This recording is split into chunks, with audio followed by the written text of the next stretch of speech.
It's about time to have the guest anchor, and tonight we're graced by the Chief Officer, Gender, Culture and Social Services right here in Nakuru County, none other but Tumme Abduba. Many thanks for making time. Thank you. And thank you for welcoming us to Nakuru County as well.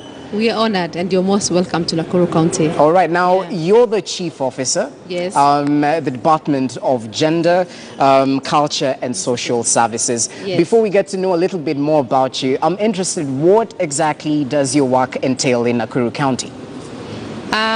Thank you. My work entails gender mainstreaming activities, cultural promotion, and social services. And under gender, I got programs for rescuing women and girls who've gone through violence, who've experienced violence, economic empowerment for women, leadership training for women.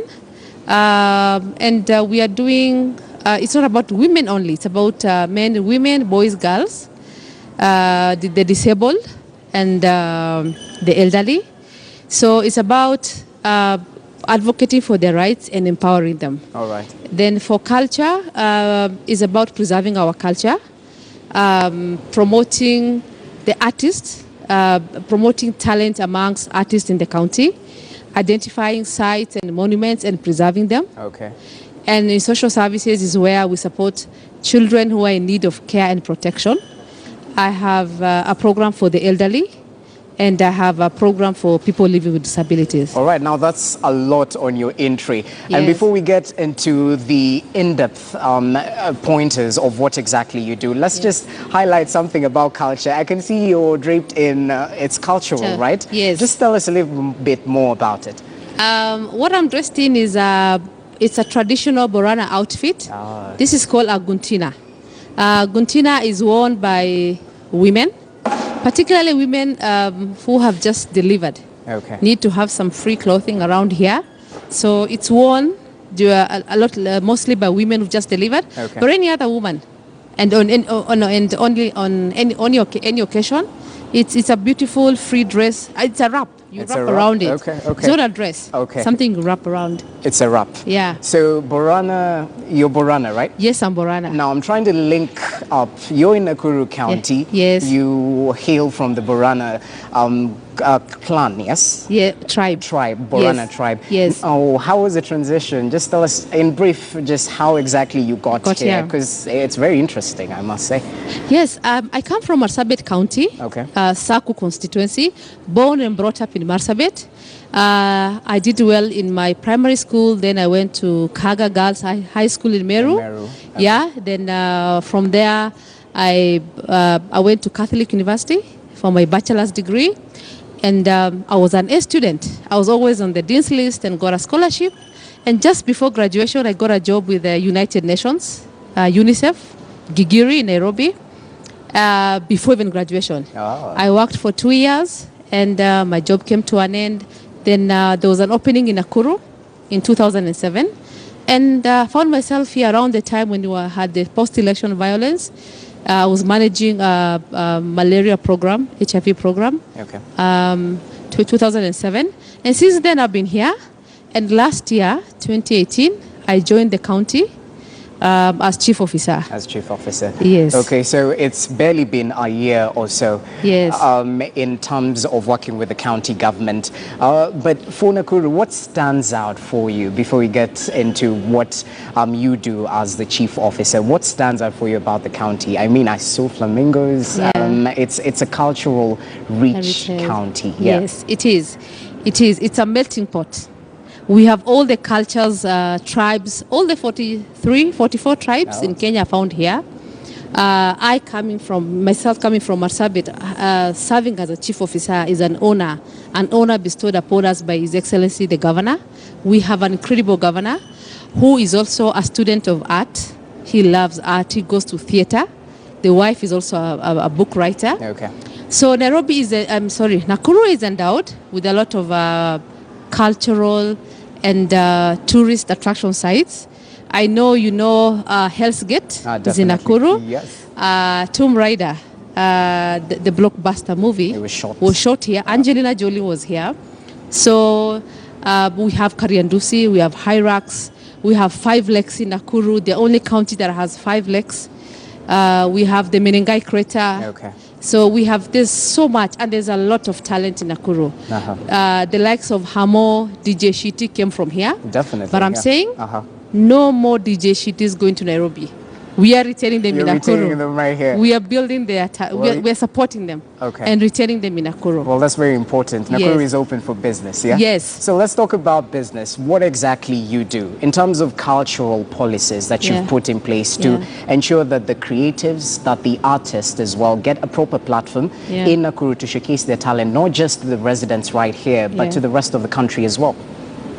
Currently, we do not have a written cultural policy, but National Museum has been gracious enough. We are going to begin developing a policy for culture. That will enable us to develop a fund for artists to access. Because a lot of our artists just do not have the platform, do not have the funds, but we want to create that platform. I will give you examples of a few artists that we've offered platforms and given them opportunities. There's this young musician called Whitney. Whitney has had opportunities to perform at Churchill Show, Omwami Must Laugh, Rafton's show, and she's now won a global award, Maranatha Global Award. There's an artist who does miming. He's called Omondi. Omondi is so good. He's the Mr. Bean for Nakuru. He's going to sign up with a Sign Television in Nairobi. There's a lot that they can offer. We have a players theatre that the county has renovated and equipped with a music recording studio. So artists in Nakuru can record music for as little as 6,000. Okay, that's very interesting. Yes. Very interesting. So the county is putting the necessary strategies in place to ensure that the talent in Nakuru is retained in Nakuru. Absolutely. Retained in Nakuru. And the other day in January, I produced a film. I'm the executive producer for Ole Naibon film. It's meant at marketing Nakuru as a film and tourist location, create jobs for artists, at the same time train them. So the film premiered in February and it's now doing rounds in the film festivals. Speaking of films, we were talking earlier on and you mentioned something about Tyler Perry, Broadway as well, being interested in Nakuru County in partnership. Just tell us a little bit more about it. Yes, we had an opportunity during the Kalasha Film Festival. Nakuru was identified as the county in focus. Kenya Film Commission was so impressed by what is happening here. They invited us over, and that's where I got to meet a number of partners. And it's there that I met somebody who introduced us to a Broadway team. And one of them is Tyler Perry's musical director, Elvin Rose. He's done the music for Haves and Haves Not, House of Pain. I'm a big fan, Yes, Madia. As well? Yes. He's done Madia, the Diary of a Mad Black Woman. So he's won 11 awards. The last one he received 2 days ago. 2 days ago. In Naivasha. Well, he was here. He was here. He did his acceptance speech and he communicated that he was in Nakuru. And the Hollywood producers asked, where is Nakuru? Where is Kenya? I hope he told them about Yes, he did. Yes, he did. He did. We took him to Hell's Gate, recorded, took videos. And he says he's coming back in November. There'll be Broadway show in Nakuru in November. And Elvin Rose is going to train on composition of music for films and sound. Well, that's very impressive work. And I'm sure as the Department of Gender, Culture and Social Services, I mean, this puts you on the limelight as selling, Nakuru County as a place to be in terms of business and also coming for leisure and staying as well. But enough about business. Let's get to know a little bit more about you as we conclude. You mentioned you're from the Borana community. Yes. Now, tell us a little bit more of the challenges that you might have encountered as you made your way up to where you are right now in terms of supporting and giving encouragement to the young ladies and men alike who are watching right now. As I said earlier, I grew up in Marsabit, and my community practices female genital mutilation, circumcision for girls, and we went through a very trying moment as children growing up wanting to go undergo circumcision. My father categorically said no. My father saved me and my sister from FGM. He said, no, you'll have to go to school. And, when girls undergo circumcision, it's a big ceremony. We wanted to be part of that ceremony. But my dad said no. And I proceeded on to go to high school. Then there was no tarmac road. We literally traveled on lorries. All right, as you conclude. Yes, from Marsabit to Meru for 4 years.